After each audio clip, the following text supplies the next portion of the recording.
ਜਦੋਂ ਅਸੀਂ ਪਰਮੇਸ਼ਰ ਦੇ ਨਾਲ ਮਿਲਾਪ ਕਰਦੇ ਹਾਂ ਤੇ ਖੁਦਾ ਆਪਣੇ ਕੰਮਾਂ ਨੂੰ ਪ੍ਰਗਟ ਕਰਦਾ ਆ, ਖੁਦਾ ਆਪਣੀ ਦਇਆ ਨੂੰ ਪ੍ਰਗਟ ਕਰਦਾ ਆ। ਅੱਜ ਮੈਂ ਵਚਨ ਦੇ ਵਿਸ਼ੇ ਵੱਲ ਜਾਵਾਂਗਾ। ਅਸੀਂ ਪਰਮੇਸ਼ਰ ਦਾ ਮੰਦਰ ਹਾਂ। ਪਵਿੱਤਰ ਬਾਈਬਲ ਇਸ ਗੱਲ ਨੂੰ ਬਿਆਨ ਕਰਦੀ ਆ, ਅਸੀਂ ਪਰਮੇਸ਼ਰ ਦਾ ਕੀ ਆ? ਮੰਦਰ। ਪੜ੍ਹੀਏ ਸੰਤ ਪੌਲਸ ਦੀ ਕਿਤਾਬ ਪਹਿਲਾ ਕੁਰਿੰਥੀਆਂ 3 ਅਧਿਆਏ ਉਹਦੀ 16 ਤੇ 17 ਆਇਤ ਪੜਾਂਗੇ। ਧਿਆਨ ਦੇ ਨਾਲ ਸੁਣਾਂਗੇ ਪ੍ਰਭੂ ਦੇ ਪਵਿੱਤਰ ਵਚਨ ਨੂੰ ਔਰ ਅੱਗੇ ਵਧਾਂਗੇ।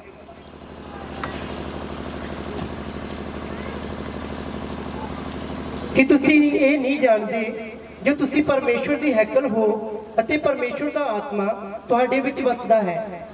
जे कोई परमेश्वर दी हैकल दा नाश करे तां परमेश्वर ओदा नाश करेगा, क्यों जो परमेश्वर दी हैकल पवित्र है अते इहो तुसी हो। हालेलुया। परमेश्वर दास पौलस बयान करदा कि तुसी ये नहीं जानते कि तुसी परमेश्वर दी हैकल हो ते परमेश्वर दा आत्मा तुहाडे विच वसदा है। परमेश्वर का असल भवन कौन? परमेश्वर का असल मंदिर, परमेश्वर की असल हैकल कौन? तुसी ते असी। परमेश्वर ने इट्टां दी चार दीवारी नूं, इट्टां दे कमरे नूं अपने लिए नहीं चुनिया कि मैं उत्थे वास करांगा। पुराने नेम दे विच जरूर आ कि परमेश्वर ने मेरे इजो उस तंबू नूं पहल दित्ती है जिस तंबू च मेरे इजो दी जगबेदी रखी जांदी सी, ओदा संदूक नेम दा संदूक रखे जांदा सी। पर नवे नेम दे विच परमेश्वर ने उस संदूक दे लई, उस मेरे इजो परमेश्वर दे वचन दे लई एक ऐसा स्थान रखिया आ जिहनूं दर्शाया गया एक मनुख दे लई कि तुसी मेरा मंदिर हो। लिखिया कि परमेश्वर का आत्मा, परमेश्वर का वचन उत्थे ठहरना चाहिए, पर ठहरेगा पवित्र जगह ते जेड़ा मंदिर पवित्र है, जेड़ी हैकल पवित्र ते हैकल सानू ते तुहानू दर्शाया गया, मंदिर मैनू ते तुहानू दर्शाया गया। जे अज असी अपने आप की तुलना परमेश्वर के मंदिर नाल करदे हां ते परमेश्वर के मंदिर की परवाह करदे हां ते परमेश्वर का आत्मा ठीक साडे विच वास करेगा, ठीक साडे विच रहना शुरू करेगा। ते हुण परमेश्वर किदां दा परमेश्वर है? बाइबल बयान करदी है परमेश्वर पवित्र परमेश्वर है। लिखिया बाइबल दे विच कि तुसीं पवित्र होवो जिवें तुहाडा सद्दण वाला पवित्र है, तुहाडा बनाउण वाला पवित्र है। पवित्र चीज़ां पवित्र स्थान दे उत्ते ही, पवित्र शक्ति पवित्र स्थान दे उत्ते ही ठहर सकदी है। और अगली लाइन च लिखा गया जे कोई परमेश्वर की हैकल का नाश करे। ध्यान देना, कौन नाश करता है परमेश्वर की हैकल का? कौन करता? परमेश्वर की हैकल तुसीं है। शैतान नूं की अधिकार है कि तुहाडी वो परमेश्वर की हैकल का नाश कर देवे? शैतान का काम केवल योजना दसनी आ, ये बंदे दे उत्ते है कि मैं परमेश्वर की हैकल नूं पवित्र रखना या अपवित्र करना। हवा नूं शैतान ने केवल एक गल कही सी कि इस रुख तो जदों तू खाएगी तू परमेश्वर वर्गी बन जाएगी। इस योजना उन्हें शैतान ने अपनी योजना दसी सी। हुण ये औरत उत्ते सी कि उन्हें परमेश्वर की हैकल नूं परमेश्वर दे लई बना के रखना जां परमेश्वर की हैकल नूं हुण शैतान दे हत्थां विच देना। जदों शैतान की योजना सानू मेरे तुहाडे कन्नां राहीं साडे मन दे विच आउंदी आ उदों तक परमेश्वर की हैकल दा कुछ नहीं बिगड़दा। पर जदों उस योजना दे अनुसार इंसान काम करना शुरू करदा आ, समझ लो कि परमेश्वर की हैकल हुण खराब होण लग पई है। हालेलुया। आदम नूं पता सी कि परमेश्वर ने यह हुक्म मैनू दिता है कि इस रुख तो, इस विचकारले रुख तो कदी नहीं खाना। पर जदों उहदी पत्नी ने उन्होंने आके दस्सिया कि यह रुख का फल दिता ते उन्हें बिना किंतु परंतु कीतियां उस फल नूं खाना शुरू कर दिता। तो मतलब कि हुण वो परमेश्वर की हैकल शैतान की हैकल च कन्वर्ट हो गई। शैतान ने योजना बना के योजना दसणियां आ तुहाडे मन च पाउणियां। हैकल का नाश शैतान नहीं कर सकता जे तुसीं वचन दे विच। हैकल नूं शैतान नहीं खराब कर सकता जे तुसीं वचन दे विच। ये तुहाडे ते है कि तुसीं वचन ते टिके रहना है, हैकल नूं परमेश्वर की हैकल बना के रखना जां उस हैकल नूं शैतान की हैकल दे विच बदल देना। हालेलुया। शैतान दी योजनावां आ, शैतान तुहाडी हैकल नूं खराब नहीं कर सकता जब तक तुसीं उहदे नाल सहमत नहीं आ, जब तक तुसीं उहदे नाल हथ नहीं मिला लेंदे, जब तक तुसीं उहदी इच्छा दे अनुसार चल नहीं पैंदे, तद तक शैतान उस हैकल नूं जिहड़ी खुदा ने बनाई आ उस हैकल नूं टच भी कर नहीं सकदा। जे कोई परमेश्वर दी हैकल दा नाश करे ਹੁਣ ਧਿਆਨ ਦੇਣਾ, शैतान की तो योजना है कि परमेश्वर की हैकल खराब हो गई, तो फिर क्यों एक विश्वासी परमेश्वर के वचन तो उल्ट चल के परमेश्वर की हैकल का नुकसान करता है? क्योंकि शैतान हमेशा हमेशा जो, क्योंकि लालच, शैतान का काम है लालच देना, शैतान का काम है लालच देना। एक आत्मिक बंदा या एक वचन नूं जानने वाला इंसान जदों मेरे जो माड़ी सोसाइटी में बैठेगा तो जरूर आ ओदा मन जिहड़ा प्रेम दे विच लगा रहन वाला मन है, जिहड़ा वचन नूं जानने वाला मन है, जिहड़ा वचन च रहन वाला मन है, जरूर आ जदों माड़ी सोसाइटी में जावेगा ओदा मन भी करेगा कि मैं भी इन्हां वर्गे काम करा।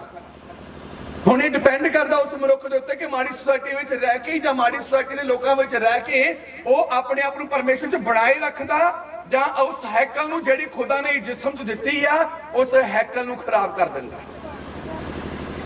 ਜ਼ਿੰਦਗੀਆਂ खराब हो रही ने, बहुत ज्यादा ਜ਼ਿੰਦਗੀਆਂ खराब हो रही ने। जिवें जे अज देखते हैं वचन ਨੂੰ जानने तो बाद भी बहुत सारे लोग नशा करते हैं।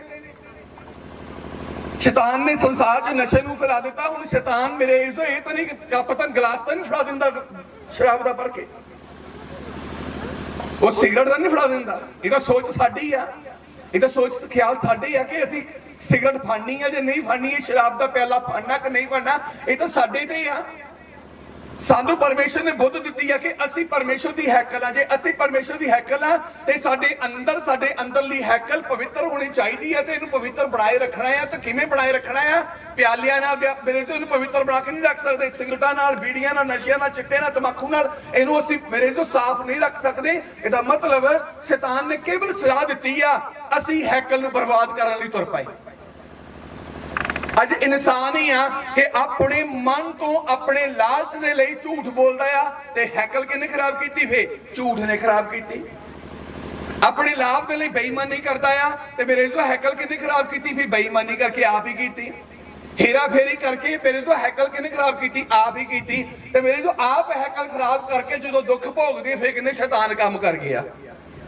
निक्कियां निक्कियां गल्लां दे विच शैतान दीयां योजनावां नूं अपने जीवन च पूरा ना होण दिओ, बल्कि अपने आप नूं पवित्र हैकल समझ के परमेश्वर दे वचन दे अनुसार अपने जीवन नूं बतीत करन दी लोड़ है। साडे पहरावे तो परमेश्वर खुश नहीं आ कि इसी पहरावा किदां दा पाउणा आ। साडे चाल ढाल तो भाव साडे कर्मां तो परमेश्वर ने सानू देखना है। जे साडे कर्म चंगे नहीं है समझ लो हैकल भी चंगी नहीं बन पा रही। तो जे हैकल ही चंगी नहीं बन पा रही तो मतलब परमेश्वर का साडा कोई रिश्ता नहीं हो सकता। तो जे हैकल बन मेरे तो हैकल नूं असीं खराब कर रहे हैं या हैकल नूं अपवित्र कर रहे हैं, हैकल दे विच कुछ ओ गल्लां ओ चीज़ां ओ वस्तुआं रखियां होईयां जिहड़ियां परमेश्वर नूं पसंद नहीं है, तो फिर ये परमेश्वर की हैकल नहीं है। तो जिहड़ी परमेश्वर की हैकल नहीं है वो परमेश्वर कदी भी उहदी सिक्योरिटी नहीं दिंदा। हालेलुया। परमेश्वर कदी भी उहदी सिक्योरिटी नहीं दिंदा। एक नोट कीते है करमाल तो मेरा एनका चुके फड़ाउते। हालेलुया। इसलिए आज परमेश्वर की हैकल दे वल ध्यान दिओ। केड़ी हैकल है परमेश्वर दी? अपने मन तो विश्वास नाल गल करो, मैं परमेश्वर की हैकल हां, मैं परमेश्वर की हैकल हां। ते परमेश्वर किदां दा परमेश्वर है ते ओदी हैकल भी किदां दी होनी चाहिदी आ। हैकल दा मतलब है परमेश्वर दा ओ घर जिथे परमेश्वर ने वसना है, जिथे परमेश्वर ने रहना है। तो जिथे रहना है तो फिर उत्थे परमेश्वर की मर्जी भी पूरी होनी चाहिए, परमेश्वर की इच्छा भी पूरी होनी चाहिए। जे हैकल बन गए तो परमेश्वर की इच्छा ना पूरी की तद भी उस हैकल का कोई लाभ नहीं है, तद भी बचा नहीं है। जे परमेश्वर की हैकल बन गए हैं तो पवित्र ना रखी, अपवित्रता ही चलते गए, तद भी इस हैकल का परमेश्वर को कोई लाभ नहीं है ते ना इस हैकल का कोई बचा ही आ। लिखे बाइबल च जेड़ा मेरी हैकल का नाश करे मैं उसका नाश। अज क्यों हर घर दे विच लड़ाई आ? अज क्यों हर घर दे विच तंगी आ? अज हर घर दे विच अणआज्ञाकारी क्यों आ? क्यों बच्चे मापिਆਂ ਦੀ अणआज्ञाकारी करते सिर ते बाणां नूं पैंदे आ? क्यों अज घरां दे हालात खराब ने? क्यों अज घरां दे मेरे जो घरां दे विच कलेश आ? ਉਹਦਾ कारण की आ? क्योंकि परमेश्वर दी हैकल डिस्टर्ब आ। इसे करके मेरे जो जिंदगी फैमिली डिस्टर्ब आ। हालेलुया। अज हैकल दे वल ध्यान दिओ, जिथे खुदा ने वसना ते वस के आशीष देनी है। ਅਸੀਂ ਕਹਿੰਦੇ ਆ ਕਿ ਪਰਮੇਸ਼ਰ ਮੇਰੀ ਆਤਮਾ ਦੁਆਰਾ ਅਗਵਾਈ ਕਰ, ਆਤਮਾ ਦੁਆਰਾ ਅਗਵਾਈ ਕਰ। ਕਿੱਥੇ ਅਗਵਾਈ ਕਰੇਗਾ? ਮੋਰੇ ਖੜਾ ਹੋ ਕੇ ਤਾਂ ਵੀ ਅਗਵਾਈ ਕਰੇਗਾ। ਸਾਨੂੰ ਸਾਡੇ ਅੰਦਰ ਵਾਸ, ਸਾਡੇ ਵਿੱਚ ਵਾਸ ਕਰਕੇ ਸਾਡੇ ਅੰਦਰੋਂ ਹੀ ਸਾਡੀ ਅਗਵਾਈ ਕਰੇਗਾ। ਹਾਲੇਲੂਇਆ। ਪੁਰਾਣੇ ਨੇਮ ਦੇ ਵਿੱਚ ਅੱਗੇ ਚੱਲਦਾ ਸੀ, ਪੁਰਾਣੇ ਨੇਮ ਚ ਉਹਦਾ ਪ੍ਰਤਾਪ ਪਿੱਛੇ ਚੱਲਦਾ ਸੀ, ਪਰ ਨਵੇਂ ਨੇਮ ਦੇ ਵਿੱਚ ਪਰਮੇਸ਼ਰ ਸਾਡੇ ਵਿੱਚ ਵਾਸ ਕਰਨਾ ਚਾਹੁੰਦਾ ਹੈ। ਹਾਲੇਲੂਇਆ। ਪਰਮੇਸ਼ਰ ਸਾਡੇ ਵਿੱਚ ਵਾਸ ਕਰਨਾ ਚਾਹੁੰਦਾ ਹੈ, ਤੇ ਜੇ ਵਾਸ ਕਰੇਗਾ ਤਦ ਹੀ ਅਗਵਾਈ ਹੋਵੇਗੀ। ਤੇ ਜੇ ਮੇਰੇ ਜੋ ਵਾਸ ਹੀ ਨਾ ਕੀਤਾ ਤੇ ਅਗਵਾਈ ਕਿੱਥੋਂ ਹੋਵੇਗੀ ਫਿਰ? ਇਸ ਲਈ ਪਰਮੇਸ਼ਰ ਦੀ ਹੈਕਲ ਦੇ ਵੱਲ ਪੂਰੀ ਚੌਕਸੀ ਨਾਲ ਧਿਆਨ ਦਿਓ, ਕਿਉਂਕਿ ਇਸੇ ਲਈ ਸੰਤ ਸੁਲੇਮਾਨ ਨੇ ਇਸ ਗੱਲ ਨੂੰ ਬਿਆਨ ਕੀਤਾ, ਆਪਣੇ ਮਨ ਦੀ ਵੱਡੀ ਚੌਕਸੀ ਕਰ। ਭਾਵ ਪਰਮੇਸ਼ਰ ਦੀ ਹੈਕਲ ਦੀ ਵੱਡੀ ਚੌਕਸੀ ਕਰ। ਪਰਮੇਸ਼ਰ ਆਪਣੀ ਹੈਕਲ ਤੋਂ ਕੁਝ ਚਾਹੁੰਦਾ ਆ, ਪਰਮੇਸ਼ਰ ਆਪਣੀ ਹੈਕਲ ਦੇ ਵਿੱਚ ਆਉਣਾ ਚਾਹੁੰਦਾ ਆ, ਪਰਮੇਸ਼ਰ ਆਪਣੀ ਹੈਕਲ ਦੇ ਲਈ ਕੁਝ ਕਰਨਾ ਚਾਹੁੰਦਾ ਆ। ਪਰ ਇਹ ਉਦੋਂ ਹੀ ਹੋਵੇਗਾ ਜਦੋਂ ਮੇਰੇ ਜੋ ਅਸੀਂ ਹੈਕਲ ਦੀ ਤਿਆਰੀ ਕਰਾਂਗੇ। ਅਸੀਂ ਹੈਕਲ ਦੀ ਤਿਆਰੀ ਕਰਾਂਗੇ। ਜੇ ਨੁਕਸਾਨ ਹੁੰਦਾ ਹੈ ਤਾਂ ਕਹਿ ਦਿੰਦੇ ਆ ਸ਼ੈਤਾਨ ਨੇ ਕੰਮ ਕੀਤਾ, ਜੇ ਕੋਈ ਲਾਭ ਹੁੰਦਾ ਕਹਿ ਦਿੰਦੇ ਰੱਬ ਨੇ ਕੰਮ ਕੀਤਾ। ਮੇਰੇ ਤੋਂ ਧਿਆਨ ਦਿਓ, ਧਿਆਨ ਦੇਣਾ। ਜਦੋਂ ਇਜ਼ਰਾਈਲੀ ਲੋਕ ਮਿਸਰ ਦੇ ਵਿੱਚੋਂ ਨਿਕਲੇ ਤੇ ਰੋਟੀ ਉਹਨਾਂ ਨੂੰ ਵੀ ਮਿਲੀ ਜਿਹੜੀ ਅਣਆਗਿਆਕਾਰੀ ਨਾਲ ਤੁਰੇ ਸੀ। ਪਾਣੀ ਛਟਾਉਣ ਦਾ ਉਹਨਾਂ ਨੂੰ ਵੀ ਮਿਲਿਆ ਜਿਹੜੇ ਅਣਆਗਿਆਕਾਰੀ ਕਰਦੇ ਸੀ, ਮੇਰੇ ਤੋਂ ਬੜਬੜਾਉਂਦੇ ਸੀ। ਪਰ ਅਗਾਂਹ ਜਾ ਕੇ ਉਹਨਾਂ ਨੂੰ ਲਾਭ ਨਹੀਂ ਹੁੰਦਾ ਸੀ, ਜ਼ਿੰਦਗੀ ਖਤਮ ਹੋ ਜਾਂਦੀ ਸੀ। ਐਦਾਂ ਹੀ ਜਿਹੜਾ ਧਰਤੀ ਤੇ ਪੈਦਾ ਹੋ ਗਿਆ ਰੋਟੀ ਉਹਨੂੰ ਵੀ ਮਿਲਣੀ ਆ, ਛੱਤ ਉਹਨੂੰ ਵੀ ਮਿਲਣੀ ਆ। ਜਿਹਨੂੰ ਪਰਮੇਸ਼ਰ ਨੇ ਢਿੱਡ ਲਾਤਾ ਉਹਦਾ ਢਿੱਡ ਉਹਨੇ ਭਰਨਾ ਹੀ ਭਰਨਾ ਆ। ਇਸ ਗੱਲ ਤੋਂ ਇਹ ਸਾਬਤ ਨਹੀਂ ਹੋ ਜਾਂਦਾ ਕਿ ਅਸੀਂ ਪਰਮੇਸ਼ਰ ਦੇ ਬਹੁਤ ਵੱਡੇ ਪ੍ਰੇਮੀ ਆ, ਬਹੁਤ ਵੱਡੇ ਭਗਤ ਆ। ਸਾਬਤ ਕਰਕੇ ਦਿਖਾਉਣਾ ਪੈਣਾ ਆ ਕਿ ਸਾਡਾ ਮਨ ਜਿਹੜਾ ਆ, ਪਰ ਸਾਡਾ ਰੂਹ, ਸਾਡਾ ਆਤਮਾ ਪਰਮੇਸ਼ਰ ਦੀ ਅਸਲ ਹੈਕਲ। ਮੂਸਾ ਦੀਆਂ ਗਲਤੀਆਂ, ਮੂਸਾ ਕਨਾਨ 'ਚ ਕਿਉਂ ਨਹੀਂ ਪਹੁੰਚਾ? ਕਿਉਂ ਨਹੀਂ ਪਹੁੰਚਾ? ਪਰ ਪੂਰਾ ਬਾਰਡਰ ਦੇ ਉੱਤੇ ਆ ਕੇ ਪਰਮੇਸ਼ਰ ਨੇ ਉਹਨੂੰ ਕਨਾਨ ਦੇਸ਼ ਦੀ ਧਰਤੀ ਦਿਖਾ ਦਿੱਤੀ। ਪਰ ਪਰਮੇਸ਼ਰ ਨੇ ਕਿਹਾ ਤੂੰ ਇਹਨੂੰ ਆਪਣੀ ਅੱਖੀਂ ਵੇਖੇਂਗਾ, ਪਰ ਉਸ ਦੇਸ਼ ਵਿੱਚ ਤੂੰ ਨਹੀਂ ਜਾਵੇਂਗਾ, ਤੂੰ ਨਹੀਂ ਜਾਵੇਂਗਾ। ਕਾਰਨ ਕੀ ਸੀ? ਪਰਮੇਸ਼ਰ ਨੇ ਕਿਹਾ ਕਿ ਜਾ ਮਰੀਵਾਹ ਦੇ ਪਹਾੜ ਉੱਤੇ ਤੂੰ ਕੀ ਕੀਤਾ ਸੀ? ਮੈਂ ਤੈਨੂੰ ਪਾਣੀ ਮੰਗਣ ਲਈ ਕਿਹਾ, ਤੂੰ ਉੱਥੇ ਟਾਂਗੇ ਮਾਰੇ ਸੀ, ਫਿਰ ਮੇਰੀਆਂ ਫੱਟੀਆਂ ਤੋੜੀਆਂ। ਦਾ ਮਤਲਬ ਹੈ ਕਿ ਬਹੁਤ ਸਾਲ ਪਹਿਲਾਂ ਦੀਆਂ ਇਹ ਦੋ ਗਲਤੀਆਂ ਪਰਮੇਸ਼ਰ ਨੇ ਮੂਸਾ ਦੀਆਂ ਢੱਕ ਰੱਖੀਆਂ, ਤੇ ਐਂਡ ਦੇ ਵੇਲੇ ਆ ਕੇ ਪਰਮੇਸ਼ਰ ਨੇ ਉਹ ਪਰਦੇ ਚੁੱਕ ਦਿੱਤੇ। ਧੰਨ ਉਹ ਜਿਨ੍ਹਾਂ ਦੇ ਮਾਫ ਹੋਏ, ਧੰਨ ਉਹ ਜਿਨ੍ਹਾਂ ਦੇ ਢਕੇ ਗਏ। ਜਿਨ੍ਹਾਂ ਦੇ ਢਕੇ ਗਏ ਆ, ਹੋ ਸਕਦਾ ਉਹਨਾਂ ਉੱਤੇ ਆਫਤ ਆ ਜਾਏ ਦੁਬਾਰਾ, ਹੋ ਸਕਦਾ ਉਹਨਾਂ ਉੱਤੇ ਕਿਰਪਾ ਨਾ ਹੋਵੇ, ਪਰ ਜਿਨ੍ਹਾਂ ਦੇ ਮਾਫ ਹੋਏ ਕਿਰਪਾ ਉਹਨਾਂ ਦੇ ਉੱਤੇ ਹੀ ਹੋਣੀ ਆ। ਹਾਲੇਲੂਇਆ। ਇਸੇ ਲਈ ਪ੍ਰਭੂ ਦਾ ਦਾਸ ਪੌਲਸ ਬਿਆਨ ਕਰਦਾ ਆ, ਬਾਈਬਲ 17 ਆਇਤ ਨੂੰ ਪੜ੍ਹੀਏ, ਦੁਬਾਰਾ ਆਈਏ। ਜੇ ਕੋਈ ਪਰਮੇਸ਼ਰ ਦੀ ਹੈਕਲ ਦਾ ਨਾਸ਼ ਜੇ ਕਰੇ, ਕੋਈ ਪਰਮੇਸ਼ਰ ਦੀ ਹੈਕਲ ਦਾ ਨਾਸ਼ ਕਰੇ ਤਾਂ ਪਰਮੇਸ਼ਰ ਉਹਦਾ ਨਾਸ਼ ਕਰੇਗਾ। ਪਰਮੇਸ਼ਰ ਉਹਦਾ ਨਾਸ਼ ਕਰੇਗਾ। ਜੇ ਪਰਮੇਸ਼ਰ ਦੇ ਵਸਣ ਵਾਲੇ ਸਥਾਨ ਨੂੰ ਅਸੀਂ ਮੇਰੇ ਤੋਂ ਢਕੀ ਜਾਵਾਂਗੇ, ਪਾਪ ਨਾਲ ਭਰੀ ਜਾਵਾਂਗੇ, ਗਲਤੀਆਂ ਤੇ ਗਲਤੀਆਂ ਕਰੀ ਜਾਵਾਂਗੇ, ਇੱਕ ਇਦਾਂ ਦਾ ਸਮਾਂ ਆਵੇਗਾ ਜਦੋਂ ਪਰਮੇਸ਼ਰ ਵੀ ਸਾਡੇ ਤੋਂ ਖੁਸ਼ ਨਹੀਂ ਹੋਵੇਗਾ। ਪਰਮੇਸ਼ਰ ਵੀ ਇੱਕ ਦਿਨ ਮੇਰੇ ਜੋ ਸਾਡੀਆਂ ਗਲਤੀਆਂ ਦਾ ਫਲ ਅਜ਼ਰ ਦੇ ਦੇਵੇਗਾ। ਫਿਰ ਜ਼ਬੂਰ ਨੰਬਰ 1 ਤੇ ਜਾਵਾਂਗੇ ਅਸੀਂ, 1 ਦੀ 1।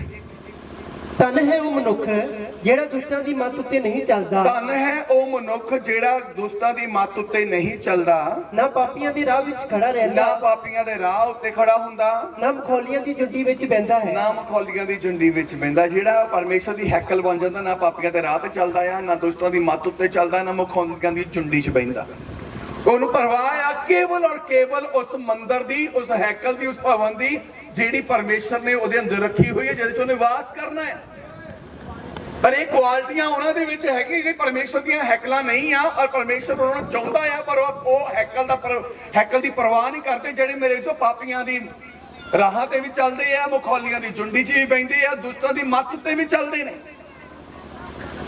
ਔਰ ਜਿਹੜੇ ਐਦਾਂ ਦੇ ਸੁਭਾਅ ਵਾਲੇ ਨੇ ਉਹ ਕਦੀ ਵੀ ਬਰਕਤ ਦੇ ਹੱਕਦਾਰ ਨਹੀਂ ਹੋਣਗੇ, ਉਹ ਕਦੀ ਵੀ ਆਸ਼ੀਸ਼ ਦੇ ਹੱਕਦਾਰ ਨਹੀਂ ਹੋਣਗੇ।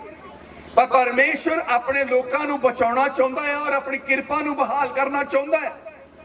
ਇਸੇ ਲਈ ਪ੍ਰਭੂ ਦਾ ਦਾਸ ਜਰਮੀਆ ਵੀ ਇਸ ਗੱਲ ਨੂੰ ਬਿਆਨ ਕਰਦਾ। ਜਦੋਂ ਜਰਮੀਆ ਦੀ ਕਿਤਾਬ 17 ਅਧਿਆਇ ਉਹਦੀ 9 ਆਇਤ ਨੂੰ ਜਦੋਂ ਅਸੀਂ ਪੜ੍ਹਦੇ ਹਾਂ, ਬਾਈਬਲ 'ਚ ਲਿਖਿਆ ਪ੍ਰਭੂ ਦਾ ਦਾਸ ਜਰਮੀਆ ਕਹਿੰਦਾ, ਦਿਲ ਸਭ ਚੀਜ਼ਾਂ ਨਾਲ ਧੋਖੇਬਾਜ਼ ਹੈ, ਉਹ ਪੁੱਜ ਕੇ ਖਰਾਬ ਹੈ, ਉਸ ਨੂੰ ਕੌਣ ਜਾਣ ਸਕਦਾ ਹੈ। ਸਾਰੀਆਂ ਚੀਜ਼ਾਂ ਨਾਲੋਂ ਦਿਲ ਹੀ ਧੋਖੇਬਾਜ਼ ਆ। ਜਿਹੜਾ ਮਨ ਨੂੰ ਆਪਣੇ ਪਿੱਛੇ ਲਗਾ ਲੈਂਦਾ ਹੈ, ਲੇਕਿਨ ਮਨ ਪਿੱਛੇ ਨਹੀਂ ਲੱਗਦਾ। ਦਿਲ ਜਿਹੜਾ ਉਹ ਸਭ ਤੋਂ ਜ਼ਿਆਦਾ ਧੋਖੇਬਾਜ਼। ਹਵਾ ਨੂੰ ਹਵਾ ਦਾ ਦਿਲ ਹੀ ਕੀਤਾ, ਪਹਿਲੀ ਔਰਤ ਦਾ ਦਿਲ ਹੀ ਕੀਤਾ ਸੀ ਕਿ ਇਸ ਰੁੱਖ ਦਾ ਫਲ ਜ਼ਰੂਰ ਚੱਖਿਆ ਜਾਵੇ। ਉਹਨੇ ਉਸ ਗੱਲ ਦੀ ਪਰਵਾਹ ਨਹੀਂ ਕੀਤੀ ਜਿਹੜੀ ਆਦਮ ਦੇ ਦੁਆਰਾ ਉਹਨੂੰ ਮਿਲੀ ਸੀ ਕਿ ਇਸ ਰੁੱਖ ਦਾ ਫਲ ਨਾ ਤੋੜਨਾ ਨਾ ਖਾਣਾ। ਦਿਲ ਹੀ ਆ ਜਿਹੜਾ ਕਰਦਾ ਆ ਕਿ ਪਾਪ ਕਰ ਲਈਏ, ਦਿਲ ਹੀ ਆ ਜਿਹਦੇ ਚ ਹੁੰਦਾ ਆ ਕਿ ਝੂਠ ਬੋਲ ਲਈਏ, ਹੇਰਾ ਫੇਰੀ ਕਰ ਲਈਏ, ਨਸ਼ਾ ਕਰ ਲਈਏ, ਬੁਰਾਈ ਕਰ ਲਈਏ, ਲੜਾਈ ਕਰ ਲਈਏ, ਗਾਲਾਂ ਕੱਢ ਲਈਏ। ਇੱਕ ਦਿਲ ਹੀ ਆ। ਮਨ ਵਿੱਚ ਤਾਂ ਇਹ ਵਸਿਆ ਆ ਕਿ ਅਸੀਂ ਪਰਮੇਸ਼ਵਰ ਦੇ ਆ, ਮਨ ਚ ਤਾਂ ਸਾਨੂੰ ਹੈਗਾ ਕਿ ਪਰਮੇਸ਼ਵਰ ਸਾਨੂੰ ਸਭਨਾਂ ਨੂੰ ਦੇਖਦਾ ਆ, ਪਰ ਦਿਲ ਕਹਿੰਦਾ ਕੋਈ ਗੱਲ ਨਹੀਂ ਕਰ ਲਾ। ਕਿਹੜਾ ਕਿਸੇ ਨੂੰ ਪਤਾ ਲੱਗਣਾ, ਕਿਹੜਾ ਕੋਈ ਸਾਹਮਣੇ ਹੈਗਾ। ਦਿਲ ਪਿੱਛੇ ਨਾ ਲੱਗੋ, ਪਵਿੱਤਰ ਵਚਨ ਦੇ ਪਿੱਛੇ ਲੱਗੋ। ਦਿਲ ਸੜ ਕੇ ਦੱਬ ਕੇ ਮਿੱਟੀ ਚ ਮੇਰੇ ਤੋਂ ਰਾਖ ਹੋ ਜਾਣਾ, ਖਾਕ ਹੋ ਜਾਣਾ। ਪਰ ਇਹ ਜਿਵੇਂ ਇਹਨੇ ਰਾਖ ਤੇ ਖਾਕ ਹੋਣਾ ਹੈ, ਇਹ ਚਾਹੁੰਦਾ ਆ ਕਿ ਇਹ ਮਨ ਮੰਦਰ ਵੀ, ਇਹ ਮਨ ਹੈਕਲ ਜਿਹੜੀ ਪਰਮੇਸ਼ਰ ਨੇ ਆਪਣੇ ਲਈ ਤਿਆਰ ਕੀਤੀ ਆ, ਇਹ ਵੀ ਖਾਕ ਰਾਖ ਹੋ ਜਾਵੇ। ਇਸੇ ਲਈ ਪਰਮੇਸ਼ਰ ਦਾਸ ਜਿਰਮੀਆ ਬਿਆਨ ਕਰਦਾ ਆ ਕਿ ਦਿਲ ਪਿੱਛੇ ਨਾ ਲੱਗੋ, ਜੇ ਲੱਗਣਾ ਆ ਤੇ ਪਰਮੇਸ਼ਰ ਦੇ ਵਚਨ ਦੇ ਪਿੱਛੇ ਲੱਗੋ। ਜਦੋਂ ਉਹਦੇ ਪਿੱਛੇ ਚੱਲਾਂਗੇ ਖੁਦਾ ਦੀਆਂ ਆਸ਼ੀਸ਼ਾਂ ਆਪੇ ਤੁਹਾਡੇ ਪਿੱਛੇ ਆ ਕੇ ਚੱਲਣਗੀਆਂ। ਇਸੇ ਲਈ ਪ੍ਰਭੂ ਦਾ ਵਚਨ ਸੰਤ ਜਸ਼ਾਇਆ ਵਿੱਚ ਦੀ ਹੋ ਕੇ ਬਿਆਨ ਕਰਦਾ, ਜਦੋਂ 55 ਅਧਿਆਇ ਉਹਦੀ 6-7 ਆਇਤ ਨੂੰ ਪੜ੍ਹਦੇ ਆ, ਪੜਾਂਗੇ ਇਸ ਜਸ਼ਾਇਆ 55 ਅਧਿਆਇ। ਯਹੋਵਾ ਨੂੰ ਭਾਲੋ ਜਦ ਤੱਕ ਕੋ ਲੱਭ ਸਕੇ, ਯਹੋਵਾ ਨੂੰ ਭਾਲੋ ਜਦ ਤੱਕ ਕੋ ਲੱਭ ਸਕੇ। ਦਾਊਦ ਕਹਿੰਦਾ ਮੈਂ ਆਪਣੇ ਘਰੇਲੂ ਤੰਬੂ 'ਚ ਨਹੀਂ ਬਣਾਂਗਾ, ਆਪਣੇ ਬਿਸਤਰ ਤੇ ਨਹੀਂ ਚੜਾਂਗਾ, ਮੈਂ ਆਪਣੀਆਂ ਅੱਖਾਂ ਨੂੰ ਨੀਂਦ ਨਹੀਂ ਆਉਣ ਦੇਵਾਂਗਾ ਜਦ ਤੱਕ ਮੈਂ ਆਪਣੇ ਪਰਮੇਸ਼ਰ ਨੂੰ ਲੱਭ ਨਾ ਲਵਾਂ। ਕਿਉਂਕਿ ਗਲਤੀ ਦੇ ਕਾਰਨ ਮੇਰੇ ਇਸੋ ਪਰਮੇਸ਼ਰ ਦੇ ਵਚਨ ਦੇ ਤੋੜਨ ਦੇ ਕਾਰਨ ਪਰਮੇਸ਼ਰ ਦਾ ਆਤਮਾ ਜਦੋਂ ਅੱਡ ਹੋਇਆ, ਬਿਲਕਿਆ ਤੇ ਕਲਪਿਆ ਦਾਊਦ।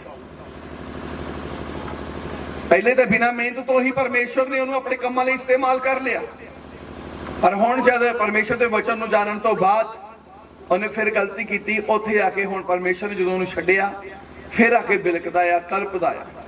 ਤੇ ਹੁਣ ਕਹਿੰਦਾ ਕਿ ਜਦ ਤੱਕ ਮੈਂ ਪਰਮੇਸ਼ਰ ਦੀ ਹਜ਼ੂਰੀ ਨੂੰ, ਪਰਮੇਸ਼ਰ ਨੂੰ ਵੇਖ ਨਹੀਂ ਲੈਂਦਾ, ਤਦ ਤੱਕ ਨਾ ਮੈਂ ਆਪਣੇ ਘਰੇਲੂ ਤੰਬੂ 'ਚ ਵੜਾਂਗਾ, ਨਾ ਆਪਣੇ ਵਿਛੌਣੇ ਤੇ ਚੜਾਂਗਾ, ਤੇ ਨਾ ਮੈਂ ਆਪਣੀਆਂ ਅੱਖਾਂ ਨੂੰ ਨੀਂਦ ਆਉਣ ਦੇਵਾਂਗਾ, ਨਾ ਝਪਕੀ ਲੱਗਣ ਦੇਵਾਂਗਾ, ਨਾ ਉਂਗਲ ਲਵਾਂਗਾ। ਕਿਉਂ? ਜਦ ਤੱਕ ਮੈਂ ਪਰਮੇਸ਼ਰ ਨੂੰ ਲੱਭ ਨਾ ਲਵਾਂ।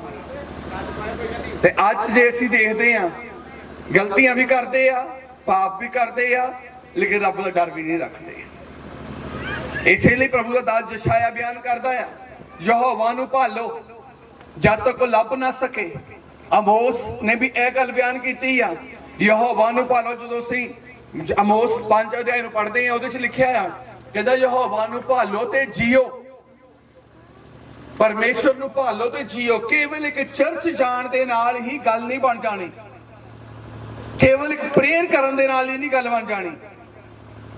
ਜ਼ਰੂਰੀ ਆ ਪਰਮੇਸ਼ਰ ਦੇ ਪਵਿੱਤਰ ਵਚਨ ਨੂੰ ਆਪਣੇ ਜੀਵਨ ਦੇ ਵਿੱਚ ਸਥਾਨ ਦੇਣਾ। ਵਚਨ ਹੀ ਖੁਦਾ ਆ, ਵਚਨ ਹੀ ਪਰਮੇਸ਼ਵਰ ਆ। ਇਸੇ ਲਈ ਬਾਈਬਲ ਦੇ ਵਿੱਚ ਲਿਖਿਆ ਗਿਆ, ਜਦੋਂ ਅਸੀਂ ਸ਼ਬਦ ਬਾਰੇ ਪੜ੍ਹਦੇ ਹਾਂ, ਜੋ ਨਦੀਆਂ ਜੀ ਲਿਖ ਕੇ ਉਹਦੀ 1, 2, 3 ਆਇਤ ਨੂੰ ਲਿਖਿਆ ਆ, ਆਦਿ ਵਿੱਚ ਸ਼ਬਦ ਸੀ, ਸ਼ਬਦ ਹੀ ਪਰਮੇਸ਼ਰ ਸੀ, ਸਭੋ ਕੁਝ ਇਸ ਦੁਆਰਾ ਰਚਿਆ ਗਿਆ। ਭਾਵ ਆਦਿ ਵਿੱਚ ਵਚਨ ਸੀ, ਵਚਨ ਹੀ ਪਰਮੇਸ਼ਵਰ ਆ, ਵਚਨ ਹੀ ਪਰਮੇਸ਼ਰ ਮੇਰੇ ਵਚਨ ਦੁਆਰਾ ਹੀ ਸਭੋ ਕੁਝ ਪੈਦਾ ਹੋਇਆ। ਵਚਨ ਤੋਂ ਬਗੈਰ ਕੁਝ ਵੀ ਪੈਦਾ ਨਹੀਂ ਹੋਇਆ। ਤੇ ਜੋ ਕੁਝ ਸਾਨੂੰ ਲੜਿੰਦਾ ਆ, ਜੋ ਕੁਝ ਸਾਨੂੰ ਚਾਹੀਦਾ ਆ, ਉਹ ਵਚਨ ਦੁਆਰਾ ਹੀ ਪੈਦਾ ਹੋਣਾ ਆ, ਸਾਨੂੰ ਮਿਲਣਾ ਆ, ਸਾਨੂੰ ਪ੍ਰਾਪਤ ਹੋਣਾ ਆ, ਹਾਸਲ ਹੋਣਾ ਆ। ਤੇ ਉਹ ਕਿਵੇਂ ਮੇਰੇ ਤੋਂ ਲੈ ਸਕਦੇ ਆ? ਜਦੋਂ ਵਚਨ ਨੂੰ ਆਪਣੇ ਹਿਰਦੇ ਵਿੱਚ ਰੱਖਾਂਗੇ। ਜਿਵੇਂ ਮੇਰੇ ਇਸ ਤੋਂ ਪਹਿਲੇ ਪੁਰਾਣੇ ਨੇਮ ਦੇ ਵਿੱਚ ਸੰਦੂਕ, ਨੇਮ ਦਾ ਸੰਦੂਕ ਤੰਬੂ 'ਚ ਰੱਖਿਆ ਜਾਂਦਾ ਸੀ, ਤੇ ਉਸ ਤੰਬੂ ਦੇ ਨੇੜੇ ਵੀ ਕਿਸੇ ਪਾਪੀ ਨੂੰ ਜਾਣ ਫਟਕਣ ਨਹੀਂ ਦਿੱਤਾ ਜਾਂਦਾ ਹੁੰਦਾ ਸੀ। ਉਹ ਤੰਬੂ ਨੂੰ ਵੀ ਇੰਨਾ ਪਵਿੱਤਰ ਮੰਨਿਆ ਜਾਂਦਾ ਸੀ ਕਿ ਉਹਦੇ ਵਿੱਚ ਕੋਈ ਵੀ ਮਨੁੱਖ ਨਹੀਂ ਜਾ ਸਕਦਾ ਸੀ ਬਿਨਾਂ ਜਾਜਕ ਤੋਂ। ਤੇ ਜਾਜਕ ਦੀ ਵੀ ਮੇਰੇ ਇਸ ਵੇਲੇ ਡਿਊਟੀ ਲੱਗਦੀ ਹੁੰਦੀ ਸੀ, ਕਿੱਦਾਂ ਦੇ ਵਸਤਰ ਪਾਉਣੇ ਆ, ਕਿੱਦਾਂ ਦਾ ਉਹਨੇ ਪਵਿੱਤਰ ਰਹਿਣਾ ਆ। ਜੇ ਉਹ ਤੰਬੂ ਦੇ ਵਿੱਚ ਜਿੱਥੇ ਨੇਮ ਦਾ ਸੰਦੂਕ ਆ, ਉਹਨੂੰ ਕਿੰਨਾ ਪਵਿੱਤਰ ਸਮਝਿਆ ਜਾਂਦਾ ਸੀ, ਤੇ ਹੁਣ ਨੇਮ ਦਾ ਸੰਦੂਕ ਕਿੱਥੇ ਰਹਿਣਾ ਆ ਤੁਹਾਡੇ ਮਨਾਂ 'ਚ, ਤੇ ਕਿੰਨਾ ਪਵਿੱਤਰ ਹੋਣਾ ਚਾਹੀਦਾ। ਇਹ ਹੈਕਲ ਕਿੰਨੀ ਪਵਿੱਤਰ ਹੋਣੀ ਚਾਹੀਦੀ ਹੈ, ਤੰਬੂ ਕਿੰਨਾ ਪਵਿੱਤਰ ਹੋਣਾ ਚਾਹੀਦਾ ਆ। ਇਸੇ ਲਈ ਮੇਰੇ ਅੱਜ ਬਹੁਤ ਜ਼ਿਆਦਾ ਲੋਕ ਜਿਹੜੇ ਆ ਅੱਜ ਵਿਪਤਾ ਦੇ ਵਿੱਚ ਨੇ, ਕਸ਼ਟ ਦੇ ਵਿੱਚ ਨੇ। ਉਹਦਾ ਅਸਲ ਕਾਰਨ ਹੀ ਇਹ ਆ, ਕਿਸੇ ਦੂਸਰੇ ਨੇ ਆ ਕੇ ਨਹੀਂ ਕਿ ਫਲਾਨਿਆਂ ਨੇ ਸਾਡੇ ਤੇ ਜਾਦੂ ਕਰ ਦਿੱਤਾ, फलाने ने साडे उत्ते धागे तबीत कीते। नहीं, ये मेरे अपनी करनियां दा फाड़ा, तुसी परमेश्वर दी हैकल नूं अपवित्र कर रहे आ। इसे करके मेरे जो हैकल नाश हो रही आ ते खुदा दा क्रोध आया होया है। हालेलुया। इसलिए प्रभु दास जशाया इस गल नूं बयान करदा कि यहोवा नूं भालो जद तक वो मिल ना जावे। हाँ जी, 27 दुष्ट अपने राह नूं त्यागे, दोस्त अपने राह नूं त्यागे। किद्दां असीं परमेश्वर नूं भाल सकदे आ, ਉਹਨੂੰ ਪਾ ਕਿੱਦਾਂ ਸਕਦੇ ਆ? ਸਿੱਧਾ ਹੀ ਅਸੀਂ ਪਾਪ ਦੇ ਨਾਲ ਹੀ ਅਸੀਂ ਪਰਮੇਸ਼ਰ ਨੂੰ ਨਹੀਂ ਭਾਲ ਸਕਦੇ, ਨਾ ਉਹਨਾਂ ਨਾਲ ਮਿਲਾਪ ਕਰ ਸਕਦੇ ਆ। ਪਹਿਲਾਂ ਲਿਖਿਆ ਬਾਈਬਲ ਦੇ ਵਿੱਚ ਦੁਸ਼ਟ ਕੀ ਕਰੇ? ਪਹਿਲਾਂ ਆਪਣੇ ਰਾਹ ਨੂੰ त्यागे, ਆਪਣੇ ਰਾਹ ਨੂੰ। ਉਹਨੂੰ ਦੁਸ਼ਟ ਕਿਉਂ ਕਿਹਾ? ਕਿਉਂਕਿ ਉਹ ਗਲਤ ਰਾਹ ਉੱਤੇ ਚੱਲਿਆ ਹੋਇਆ ਆ। ਤੇ ਜਦੋਂ ਸਹੀ ਰਾਹ ਉੱਤੇ ਚੱਲੇਗਾ ਉਹਨੂੰ ਦੁਸ਼ਟ ਨਹੀਂ ਬਲਕਿ ਉਹਨੂੰ ਧਰਮੀ ਕਿਹਾ ਜਾਵੇਗਾ। ਕਹਿੰਦਾ ਦੁਸ਼ਟ ਆਪਣੇ ਰਾਹ ਨੂੰ त्यागे, ਝੂਠ ਨੂੰ त्यागे, ਬੇਈਮਾਨੀ ਨੂੰ त्यागे, हेरा फेरी ਨੂੰ त्यागे, गुनाहां ਨੂੰ त्यागे, बदियां ਨੂੰ त्यागे, नशियां ਨੂੰ त्यागे, बुराई ਨੂੰ त्यागे। फेर ही परमेश्वर लभ सकदा है, फेर ही खुदा दे नाल मिलाप हो सकदा है, फेर ही सिरजणहारे दे नाल मेरे जो साथ हो सकदा है। नहीं तो सानू मेरे जो परमेश्वर मिल नहीं सकता। हालेलुया। इसलिए प्रभु यीशु मसीह ने इस गल नूं बयान कीता है, कहंदा कि तौबा करो भाई स्वर्ग दा राज नेड़े है। कदों स्वर्ग का राज साडी जिंदगी च आवेगा? कदों स्वर्ग वर्गा जीवन होवेगा? जदों मेरे जो तौबा हो जाएगी, जदों पाप दे गुनाह नूं छड्ड देवांगे, जदों बदियां नूं छड्ड देवांगे, जदों बेईमानियां नूं छड्ड देवांगे, जदों हेरा फेरियां नूं छड्ड देवांगे, जनाहकारियां नूं ते नशियां नूं छड्ड देवांगे, तदे ही रब दी कृपा होएगी। कई मापे इदां दे असीं देखे आ, कई संपर्क च आउंदे आ, कईयां दे संपर्क च असीं जांदे आ। पुत भावां नशा करके सुता होवे, उहनूं होश ना होवे ते मापे प्रार्थना करदे रहिंदे आ, मेरे पुत्त लई प्रार्थना करो बाहर चल जावे। नशे चों बाहर आऊ तदे बाहर जाऊगा। ਜਿਹੜਾ ਤਾਂ ਪਹਿਲਾਂ ਹੀ ਜਦੋਂ ਵੀਜ਼ਾ ਹੀ ਇਦਾਂ ਦਾ ਲੱਗਾ ਆ, ਜਿਹੜਾ ਆਪਣੇ ਮੰਜੇ ਤੋਂ ਨਹੀਂ ਉੱਠ ਸਕਦਾ, ਹੋਰ ਕਿਹੜੇ ਬਾਹਰ ਭੇਜਣਾ ਉਹਨੂੰ? ਉਹ ਤਾਂ ਪਹਿਲਾਂ ਹੀ ਪਤਾ ਨਹੀਂ ਕਿਹੜੀ ਕੰਟਰੀ 'ਚ ਤੁਰਿਆ ਫਿਰਦਾ। ਅੱਜ ਕਿਰਪਾ ਕਿਉਂ ਨਹੀਂ ਆ? ਜਿਹਦੇ ਲਈ ਤੁਸੀਂ ਆਸ਼ੀਸ਼ ਚਾਹੁੰਦੇ ਆ, ਜਿਹਦੇ ਲਈ ਤੁਸੀਂ ਬਰਕਤ ਚਾਹੁੰਦੇ, ਪਹਿਲਾਂ ਉਹਨੂੰ ਦੁਸ਼ਟਾਈ ਚੋਂ ਬਾਹਰ ਲੈ ਕੇ ਆਓ, ਉਹਨੂੰ ਵਚਨ ਸੁਣਾਓ, ਉਹਨੂੰ ਪਾਪ ਚੋਂ ਬਾਹਰ ਲੈ ਕੇ ਆਓ, ਉਹਨੂੰ ਗੁਨਾਹ ਚੋਂ ਬਾਹਰ ਲੈ ਕੇ ਆਓ, ਤਾਂ ਕਿ ਖੁਦਾ, ਤਾਂ ਕਿ ਸਿਰਜਣਹਾਰਾ ਉੱਤੇ ਕਿਰਪਾ ਕਰੇ। ਇਹ ਸਾਡੇ ਤੁਹਾਡੇ ਹੱਥ ਵਿੱਚ ਨਹੀਂ ਹੈ, ਸਾਡੇ ਤੁਹਾਡੇ ਵੱਸ ਵਿੱਚ ਨਹੀਂ ਆ ਕਿ ਅਸੀਂ ਕਿਸੇ ਨੂੰ ਬਲੈਸ ਕਰ ਸਕਦੇ ਹਾਂ, ਕਿਸੇ ਨੂੰ ਮੇਰੇ ਤੋਂ ਵੀਜ਼ਾ ਦਵਾ ਸਕਦੇ ਹਾਂ, ਕਿਸੇ ਨੂੰ ਚੰਗਾ ਕਰ ਸਕਦੇ ਹਾਂ, ਕਿਸੇ ਦੀ ਬਿਮਾਰੀ ਚੰਗੀ ਕਰ ਸਕਦੇ ਹਾਂ, ਕਿਸੇ ਨੂੰ ਔਲਾਦ ਦਵਾ ਸਕਦੇ ਹਾਂ, ਕਿਸੇ ਨੂੰ ਮੇਰੇ ਤੋਂ ਬਰਕਤ ਦਵਾ ਸਕਦੇ ਹਾਂ, ਕਿਸੇ ਨੂੰ ਆਸ਼ੀਸ਼ ਦਵਾ ਸਕਦੇ ਹਾਂ, ਕਿਸੇ ਨਾਲ ਪਰਮੇਸ਼ਰ ਦਾ ਮਿਲਾਪ ਕਰ ਸਕਦੇ ਹਾਂ। ਇਹ ਸਾਡੇ ਹੱਥ ਵੱਸ ਵਿੱਚ ਨਹੀਂ ਆ, ਇਹ ਪਰਮੇਸ਼ਰ ਦੇ ਹੱਥ ਵੱਸ ਵਿੱਚ ਹੈ ਕਿ ਉਹ ਜਿੱਤੇ ਚਾਹੇ ਕਿਰਪਾ ਕਰ ਸਕਦਾ, ਉਹ ਜਿੱਤੇ ਚਾਹੇ ਦਇਆ ਕਰ ਸਕਦਾ ਆ। ਸਾਡੇ ਹੱਥ ਵੱਸ ਵਿੱਚ ਇਹ ਹੈ ਕਿ ਅਸੀਂ ਪਰਮੇਸ਼ਰ ਦੀ ਹੈਕਲ ਨੂੰ ਤਿਆਰ ਕਰ ਸਕਦੇ ਹਾਂ। ਹਾਲੇਲੂਇਆ। ਇਹ ਸਾਡੇ ਹੱਥ ਵੱਸ ਵਿੱਚ ਹੈ ਕਿ ਅਸੀਂ ਪਰਮੇਸ਼ਰ ਦੀ ਹੈਕਲ ਦਾ ਧਿਆਨ ਰੱਖੀਏ। ਆਪਣੀ ਫੈਮਿਲੀ 'ਚ ਦੇਖੋ ਕਿ ਕਿਹੜੀ ਪਰਮੇਸ਼ਰ ਜੇ 4 ਜੀ ਆ, 4 ਹੈਕਲਾਂ ਆ ਪਰਮੇਸ਼ਰ ਦੀਆਂ ਤੁਹਾਡੇ ਘਰ 'ਚ, ਤੇ ਕਿੰਨੀਆਂ ਹੈਕਲਾਂ ਖੁਦਾ ਲਈ ਤਿਆਰ ਹੋ ਚੁੱਕੀਆਂ ਤੇ ਕਿੰਨੀਆਂ ਬਰਬਾਦ ਪਈਆਂ, ਅਸੀਂ ਉਹ ਵੀ ਤਿਆਰ ਕਰਨੀਆਂ ਆ। ਘਰ 'ਚ 3 ਜੀ ਆ ਤਾਂ ਕਿੰਨੀਆਂ ਹੈਕਲਾਂ ਪਰਮੇਸ਼ਰ ਲਈ ਤਿਆਰ ਹੋ ਗਈਆਂ ਤੇ ਕਿੰਨੀਆਂ ਤਿਆਰ ਕਰਨ ਵਾਲੀਆਂ ਆ, ਅਸੀਂ ਧਿਆਨ ਦੇਣਾ ਆ, ਪਰ ਤਿਆਰ ਕਰਨੀਆਂ ਆ। ਜਿੰਨੀਆਂ ਹੈਕਲਾਂ ਘਰ ਦੇ ਵਿੱਚ ਆ ਓਨੀਆਂ ਹੀ ਪਰਮੇਸ਼ਰ ਲਈ ਤਿਆਰ ਹੋਣੀਆਂ ਚਾਹੀਦੀਆਂ, ਨਾ ਕਿ ਪਰਮੇਸ਼ਰ ਤੋਂ ਉਲਟ ਹੋਣੀਆਂ ਚਾਹੀਦੀਆਂ। ਹਾਲੇਲੂਇਆ। ਸ਼ੈਤਾਨ ਨੇ ਯੋਜਨਾ ਦੇਣੀ ਹੁੰਦੀ ਆ, ਸ਼ੈਤਾਨ ਨੇ ਸਲਾਹ ਦੇਣੀ ਹੁੰਦੀ ਆ, ਮੰਨਣੀ ਨਾ ਮੰਨਣੀ ਬੰਦੇ ਦੇ ਉੱਤੇ ਆ। ਤੇ ਪ੍ਰਭੂ ਨਹੀਂ ਚਾਹੁੰਦਾਗਾ ਕਿ ਕੋਈ ਸ਼ੈਤਾਨ ਦੇ ਕਹਿਣੇ ਪਿੱਛੇ ਚੱਲੇ। ਪ੍ਰਭੂ ਨਹੀਂ ਚਾਹੁੰਦਾਗਾ ਕਿ ਕੋਈ ਸ਼ੈਤਾਨ ਦਾ ਕਹਿਣਾ ਮੰਨੇ। ਪ੍ਰਭੂ ਚਾਹੁੰਦਾ ਆ ਕਿ ਸਾਰੀਆਂ ਹੈਕਲਾਂ ਮੇਰੀਆਂ ਹੋਣ, ਸਾਰੀਆਂ ਹੈਕਲਾਂ ਪਵਿੱਤਰ ਹੋਣ, ਸਾਰੀਆਂ ਹੈਕਲਾਂ ਵਧੀਆ ਹੋਣ ਜਿਹਨਾਂ 'ਚ ਮੈਂ ਵਾਸ ਕਰਾਂ। ਇਸੇ ਲਈ ਪ੍ਰਭੂ ਦਾ ਦਾਸ ਜਸ਼ਾਇਆ ਇਸ ਗੱਲ ਨੂੰ ਬਿਆਨ ਕਰਦਾ ਆ, ਦੁਸ਼ਟ ਆਪਣੇ ਰਾਹ ਨੂੰ ਤਿਆਗੇ, ਬੁਰਿਆਰ ਆਪਣੇ ਖਿਆਲਾਂ ਨੂੰ, ਬੁਰਿਆਰ ਆਪਣੇ ਖਿਆਲਾਂ ਨੂੰ। ਜਿਹੜੇ ਖਿਆਲ ਸਵੇਰ ਤੋਂ ਸ਼ਾਮ ਤੱਕ ਵਿਰੋਧਤਾਈ ਦੇ ਵਿੱਚ, ਬੁਰੇ ਖਿਆਲ, ਮਾੜੇ ਖਿਆਲ, ਪਰਮੇਸ਼ਰ ਦੀ ਹੈਕਲ ਮਾੜੇ ਖਿਆਲਾਂ ਨਾਲ ਨਹੀਂ ਤਿਆਰ ਹੋ ਸਕਦੀ, ਬੁਰੇ ਮਾਰਗਾਂ ਤੋਂ ਚੱਲ ਕੇ ਨਹੀਂ ਤਿਆਰ ਹੋ ਸਕਦੀ। ਪਰਮੇਸ਼ਰ ਦਾ ਭਵਨ ਦੁਸ਼ਟਾਈ ਦੇ ਮਾਰਗਾਂ ਨੂੰ ਛੱਡ ਕੇ, ਬੁਰੀਆਂ ਗੱਲਾਂ, ਬੁਰੀਆਂ ਸੋਚਾਂ ਨੂੰ ਛੱਡ ਕੇ, ਹਾਂਜੀ, ਯਹੋਵਾ ਵੱਲ ਮੁੜੇ ਔਰ ਇਨਸਾਨ ਪਰਮੇਸ਼ਰ ਵੱਲ ਨੂੰ ਮੁੜੇ, ਸਰਵ ਸ਼ਕਤੀ ਵੱਲ ਨੂੰ ਮੁੜੇ, ਤਦੇ ਹੀ ਪਰਮੇਸ਼ਰ ਦੀ ਹੈਕਲ ਤਿਆਰ ਹੋ ਸਕਦੀ ਆ। ਤੇ ਜੇ ਕਹੀਏ ਕਿ ਪਾਪ ਵਿੱਚ ਰਹਿ ਕੇ ਅਸੀਂ ਪਰਮੇਸ਼ਰ ਦੀ ਹੈਕਲ ਬਣ ਜਾਵਾਂਗੇ, ਹੋ ਨਹੀਂ ਸਕਦਾ। ਪਾਪ ਵਿੱਚ ਰਹਿ ਕੇ ਅਸੀਂ ਪਰਮੇਸ਼ਰ ਦੀ ਹੈਕਲ ਬਣ ਕੇ ਕੁਝ ਪ੍ਰਾਪਤ ਕਰ ਲਾਂਗੇ, ਕਦੀ ਹੋ ਨਹੀਂ ਸਕਦਾ। ਜੇ ਕੁਝ ਪ੍ਰਾਪਤ ਕਰਨਾ ਆ ਤੇ ਉਹਦੇ ਲਈ ਅਤੀ ਜ਼ਿਆਦਾ ਜ਼ਰੂਰੀ ਆ ਕਿ ਅਸੀਂ ਪੂਰੀ ਤਰ੍ਹਾਂ ਬੁਰਾਈ ਨੂੰ ਛੱਡ ਕੇ, ਬੁਰੇ ਮਾਰਗਾਂ ਨੂੰ ਛੱਡ ਕੇ, ਬੁਰੇ ਖਿਆਲਾਂ ਨੂੰ ਛੱਡ ਕੇ, ਕਿਉਂਕਿ ਪਰਮੇਸ਼ਵਰ ਸਾਡੇ ਮਨਾਂ ਤੇ ਹਿਰਦਿਆਂ ਤੇ ਗੁਰਦਿਆਂ ਨੂੰ ਜਾਣਦਾ ਹੈ। ਅਸੀਂ ਅੰਦਰ ਕੀ ਭਰ ਕੇ ਰੱਖਿਆ ਹੋਇਆ ਆ, ਪਰਮੇਸ਼ਵਰ ਜਾਣਦਾ ਹੈ।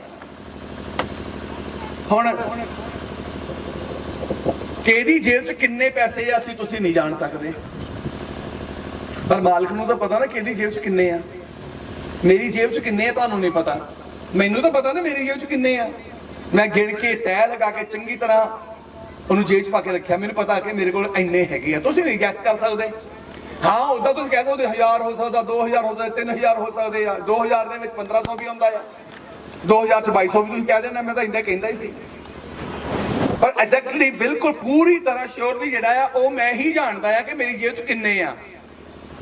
ਏਦਾਂ ਹੀ ਅਸੀਂ ਇੱਕ ਦੂਜੇ ਦੀ ਬੁਰਾਈ, ਬੁਰੇ ਖਿਆਲ ਜਿਹੜੇ ਇੱਕ ਦੂਜੇ ਨੂੰ ਦੱਸ ਨਹੀਂ ਸਕਦੇ। ਤੇਰੇ ਅੰਦਰ ਕਿੰਨੇ ਖਿਆਲ ਬੁਰੇ ਆ, ਤੇਰੇ ਅੰਦਰ ਕਿੰਨੀ ਦੁਸ਼ਟਾਈ ਆ, ਤੇਰੇ ਅੰਦਰ ਕਿੰਨਾ ਪਾਪ ਆ। ਕੋਈ ਬੰਦਾ ਗੈਸ ਨਹੀਂ ਕਰ ਸਕਦਾ ਇੱਕ ਦੂਜੇ ਨੂੰ।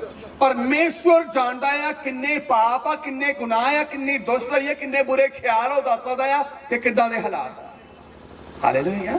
ਅੱਜ ਆਪਣੀ ਜ਼ਿੰਦਗੀ ਦੇ ਵਿੱਚੋਂ ਜੇ ਤੁਸੀਂ ਚਾਹੁੰਦੇ ਹੋ ਕਿ ਪੂਰੀ ਤਰ੍ਹਾਂ ਸਾਨੂੰ ਖਲਾਸੀ ਹੋ ਜਾਏ, ਪੂਰੀ ਤਰ੍ਹਾਂ ਅਸੀਂ ਬਲੈਸਡ ਹੋ ਸਕੀਏ, ਪੂਰੀ ਤਰ੍ਹਾਂ ਅਸੀਂ ਆਸ਼ੀਸ਼ਿਤ ਹੋ ਸਕੀਏ, ਤੇ ਅੱਜ ਪੂਰੀ ਤਰ੍ਹਾਂ ਬੁਰਾਈ ਨੂੰ ਛੱਡ ਦਿਓ, ਪੂਰੀ ਤਰ੍ਹਾਂ ਪਾਪ ਨੂੰ ਛੱਡ ਦਿਓ, ਤੇ ਆਪਣੇ ਆਪ ਨੂੰ ਇੱਕ ਐਸੀ ਪਵਿੱਤਰ ਹੈਕਲ ਬਣਾ ਕੇ ਖੁਦਾ ਦੇ ਅੱਗੇ ਪੇਸ਼ ਕਰੋ ਜਿੱਥੇ ਖੁਦਾ ਸਭ ਕੁਝ ਕੰਮ ਛੱਡ ਕੇ ਉੱਥੇ ਆ ਕੇ ਵਾਸ ਕਰ ਜਾਵੇ। ਹਾਲੇਲੂਇਆ। ਕਿਉਂਕਿ ਪਰਮੇਸ਼ਰ ਨੇ ਕਿਹਾ ਕਿ ਮੈਂ ਇਸ ਨੂੰ ਵਿਸ਼ਰਾਮ ਧਾਮ ਹੋਣ ਲਈ ਚੁਣਿਆ, ਮੈਂ ਆਪਣੀ ਆਰਾਮਗਾਹ ਹੋਣ ਲਈ ਚੁਣ ਲਿਆ ਆ। ਤੇ ਆਰਾਮਗਾਹ ਤਾਂ ਤਦ ਹੀ ਹੋਵੇਗੀ ਜੇ ਉਹਨੂੰ ਆਰਾਮ ਉੱਥੇ ਮਿਲੇਗਾ, ਤੇ ਆਰਾਮ ਉਹਨੂੰ ਅਪਵਿੱਤਰ ਸਥਾਨ ਤੇ ਮਿਲ ਨਹੀਂ ਸਕਦਾ। ਇਸੇ ਲਈ ਕਹਿੰਦਾ ਆ ਕਿ ਤੁਸੀਂ ਦੁਸ਼ਟਾਈ ਦੇ ਮਾਰਗਾਂ ਨੂੰ ਛੱਡੋ ਤੇ ਬੁਰੇ ਖਿਆਲਾਂ ਨੂੰ ਛੱਡੋ ਤੇ ਯਹੋਵਾ ਵੱਲ ਨੂੰ ਮੁੜੋ, ਪਰਮੇਸ਼ਰ ਵੱਲ ਨੂੰ ਮੁੜੋ। ਜਦੋਂ ਪਰਮੇਸ਼ਰ ਵੱਲ ਨੂੰ ਮੁੜਾਂਗੇ ਕਿਰਪਾ ਉਦੋਂ ਹੀ ਹੋਣੀ ਸ਼ੁਰੂ ਹੋਵੇਗੀ, ਦਇਆ ਉਦੋਂ ਹੀ ਹੋਣੀ ਸ਼ੁਰੂ ਹੋ ਜਾਵੇਗੀ। ਤੇ ਕਿੱਦਾਂ ਦੀ ਦਇਆ ਕਰੇਗਾ?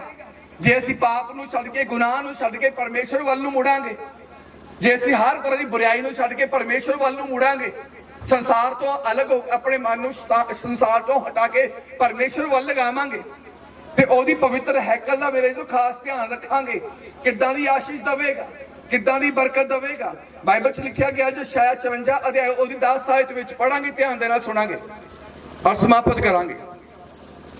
ਭਾਵੇਂ ਪਹਾੜ ਜਾਂਦੇ ਰਹਿਣ, ਭਾਵੇਂ ਪਹਾੜ ਜਾਂਦੇ ਰਹਿਣ ਤੇ ਟਿੱਲੇ ਹਿਲਾਏ ਜਾਣ, ਟਿੱਲੇ ਹਿਲਾਏ ਜਾਣ, ਪਰ ਮੇਰੀ ਦਇਆ ਤੇਥੋਂ ਜਾਂਦੀ ਨਾ ਰਹੇਗੀ। ਮੇਰੀ ਦਇਆ ਤੇਥੋਂ ਜਾਂਦੀ ਨਾ ਰਹੇਗੀ। ਚਾਹੇ ਜਿੱਦਾਂ ਦੇ ਮਰਜ਼ੀ ਕਾਲ ਆਉਣ, ਕਿੱਦਾਂ ਦੇ ਮਰਜ਼ੀ ਧਰਤੀ ਦੇ ਉੱਤੇ ਬੁਰੇ ਹਾਲਾਤ ਆ ਜਾਣ, ਚਾਹੇ ਕਿੱਦਾਂ ਦਾ ਵੀ ਭਾਣਾ ਵਾਪਰ ਜਾਵੇ, ਚਾਹੇ ਕਿੰਨੀਆਂ ਵੀ ਧਰਤੀ ਤੇ ਮੁਸ਼ਕਲਾਂ ਕਿਉਂ ਨਾ ਆ ਜਾਣ, ਹਜ਼ਾਰਾਂ ਦੇ ਹਜ਼ਾਰਾਂ ਤੁਹਾਡੇ ਸੱਜੇ ਖੱਬੇ ਡਿੱਗੀ ਜਾਣ, ਪਰ ਕਹਿੰਦਾ ਮੇਰੀ ਦਇਆ ਤੇ ਤੋਂ ਅੱਡ ਨਹੀਂ ਹੋਵੇਗੀ, ਮੇਰੀ ਕਿਰਪਾ ਤੇ ਤੋਂ ਅੱਡ ਨਹੀਂ ਹੋਵੇਗੀ, ਮੇਰਾ ਰਹਿਮ ਤੇ ਤੋਂ ਅੱਡ ਨਹੀਂ ਹੋਵੇਗਾ।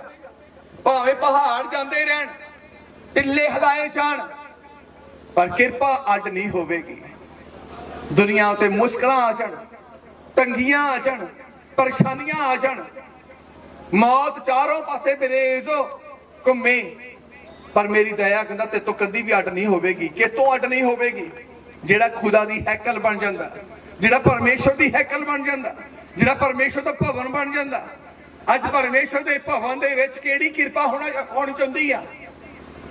ਉਹ ਕਿਰਪਾ ਜਿਹੜੀ ਬਾਈਬਲ 'ਚ ਲਿਖੀ ਗਈ ਆ, ਸੰਤ ਪੌਲਸ ਨੇ ਕੁਰਿੰਥੀਆਂ ਦੀ ਕਿਤਾਬ 'ਚ ਲਿਖਿਆ, ਉਹ ਵਸਤੂਆਂ, ਉਹ ਬਰਕਤਾਂ ਜਿਹੜੀਆਂ ਨਾ ਤੁਸੀਂ ਸੁਣੀਆਂ, ਨਾ ਤੁਸੀਂ ਮੇਰੇ ਜੋ ਅੱਖੀ ਵੇਖੀਆਂ, ਨਾ ਤੁਹਾਡੇ ਮਨ 'ਚ ਆਈਆਂ, ਕਹਿੰਦਾ ਉਹ ਬਰਕਤਾਂ, ਉਹ ਜੀਵਨ ਤੁਹਾਡੇ ਲਈ ਪਰਮੇਸ਼ਰ ਨੇ ਬਣਾ ਕੇ ਤਿਆਰ ਕਰਕੇ ਰੱਖਿਆ ਹੋਇਆ।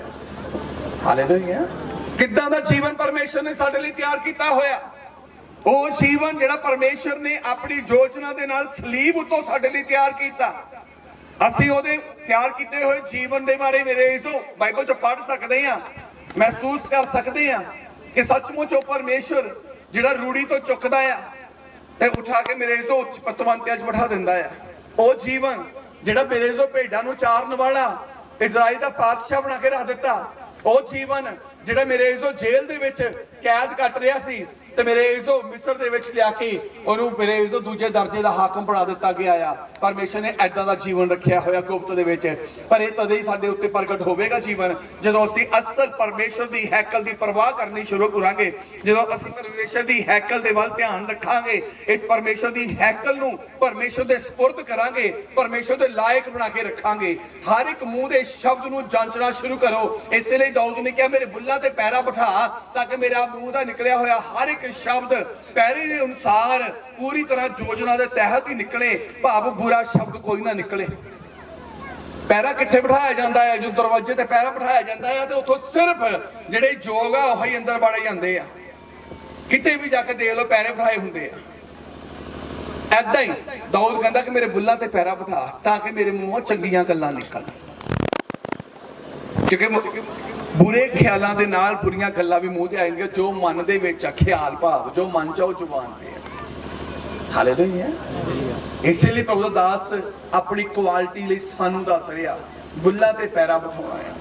ਹਰ ਇੱਕ ਜ਼ਿੰਦਗੀ ਆਪਣੇ ਹਰ ਇੱਕ ਅੰਗ ਦੀ ਰਾਖੀ ਲਈ ਉਹ ਕਹਿ ਰਿਹਾ ਕਿ ਮੇਰੇ ਅੰਦਰ ਕੋਈ ਬੁਰਾਈ ਨਾ ਪਾਈ ਜਾਏ, ਮੇਰੇ ਅੰਦਰ ਕੋਈ ਮਾੜੀਆਂ ਗੱਲਾਂ ਤੇ ਮਾੜਾ ਸੁਭਾਅ ਨਾ ਪਾਇਆ ਜਾਵੇ। ਕਿਉਂ? ਉਹਨੂੰ ਪਤਾ ਸੀ ਕਿ ਕਿੱਥੇ ਮੈਂ ਭੇਡਾਂ ਨੂੰ ਚਾਰਦਾ ਤੇ ਕਿੱਥੇ ਬਾਦਸ਼ਾਹ ਬਣਾ ਦਿੱਤਾ ਗਿਆ, ਤੇ ਹੁਣ ਮੇਰੇ ਤੋਂ ਕੋਈ ਗਲਤੀ ਵੀ ਨਾ ਹੋ ਜਾਵੇ। ਹੁਣ ਪਤਾ ਸੀ ਕਿ ਮੇਰੇ ਮਾੜੇ ਖਿਆਲ, ਮੇਰੀਆਂ ਮਾੜੀਆਂ ਗੱਲਾਂ ਪਰਮੇਸ਼ਰ ਦੇ ਹੈਕਲ ਨੂੰ ਬਰਬਾਦ ਕਰ ਸਕਦੀਆਂ। ਜਦੋਂ ਪਰਮੇਸ਼ਰ ਦੀ ਹੈਕਲ ਬਰਬਾਦ ਹੋ ਗਈ, ਜੀਵਨ ਆਪਣੇ ਆਪ ਬਰਬਾਦ ਹੋ ਜਾਂਦਾ। ਇਸੇ ਲਈ ਪ੍ਰਭੂ ਦਾ ਦਾਸ ਬਿਆਨ ਕਰਦਾ ਇਸ ਗੱਲ ਨੂੰ। ਪੜ੍ਹੀਏ, ਅੱਗੇ ਪੜਾਂਗੇ ਸੀ। ਨਾ ਮੇਰੀ ਸ਼ਾਂਤੀ ਦਾ ਨੇਮ ਹਿੱਲੇਗਾ, ਨਾ ਮੇਰੀ ਸ਼ਾਂਤੀ ਦਾ ਨੇਮ ਹਿੱਲੇਗਾ। ਜਿਹੜੀ ਸੱਚੀ ਸ਼ਾਂਤੀ ਮੈਂ ਦੇਣ ਦਾ ਤੁਹਾਨੂੰ ਵਾਅਦਾ ਕੀਤਾ ਆ, ਉਹ ਨੇਮ ਵੀ ਤੁਹਾਡੇ ਤੋਂ ਹਿੱਲੇਗਾ ਨਹੀਂ।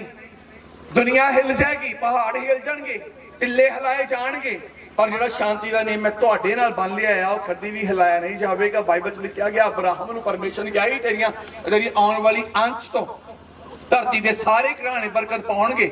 ਤਾਂ ਮੇਰੇ ਇਜ਼ੋ ਬਹੁਤ ਕੁਝ ਵਾਪਰਿਆ, ਬਹੁਤ ਕੁਝ ਹੋਇਆ, ਪਰ ਬਾਈਬਲ ਬਿਆਨ ਕਰਦੀ ਹੈ ਜਿੰਨੇ ਵਾਅਦੇ ਪਰਮੇਸ਼ਰ ਨੇ ਅਬਰਾਹਮ ਦੇ ਨਾਲ ਤੇ ਅਬਰਾਹਮ ਦੀ ਆਉਣ ਵਾਲੀ ਅੰਸ਼ ਜੇ ਪੈਦਾ ਨਹੀਂ ਹੋਈ, ਭਾਵ ਪੈਦਾ ਹੋਣ ਵਾਲੀ ਅੰਸ਼ ਨਾਲ ਕੀਤੇ ਸੀ, ਪਰਮੇਸ਼ਰ ਨੇ 1 ਬਾਈ 1 ਕਰਕੇ ਉਹਨਾਂ ਉੱਤੇ ਉਹ ਪੂਰੇ ਕੀਤੇ। ਹੈਕਲ ਖੁਸ਼ੀ ਨਾਲ ਭਰੀ ਹੋਈ ਹੋਵੇਗੀ, ਸਾਡੀ ਜ਼ਿੰਦਗੀ ਵੀ ਖੁਸ਼ੀ ਨਾਲ ਭਰੀ ਹੋਈ ਹੋਵੇਗੀ।